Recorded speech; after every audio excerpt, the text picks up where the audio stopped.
let's scan. 1, 2, 3, 4, 5, 5, right? Let's do 7 rounds.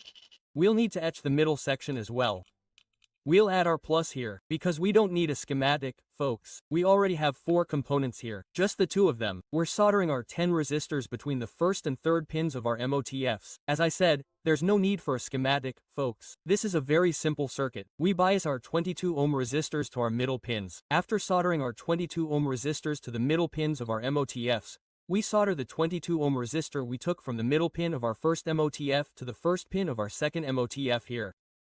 Then, we solder the 22 ohm resistor we soldered to the middle pin of our second MOTF to the first pin of our first MOTF. We'll solder our multi-coil onto the coil we've etched. Now, either end of our coil wire doesn't matter here. We're soldering the coil here. Our coils are ready.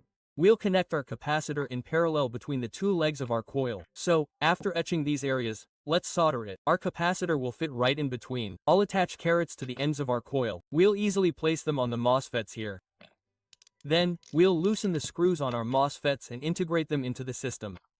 Thanks to the carrots, our system is ready. There's one more thing left to do. We've connected the third leg of our MOSFETs in parallel so we can supply the negative here. We'll supply the positive from that one and the negative from there. We'll power up our system. We'll get 12 volts from our 3 sources. First, let's make our connections. We'll attach our negative capacitor to the negative and the positive to the end of the coil. First, let's set the voltage. 12 volts will be enough. You know there's contactless charging. Exactly. The system is working now. If it melts the lead, it's done. It doesn't ask if I'm talking about my solder. It melts it in the same way.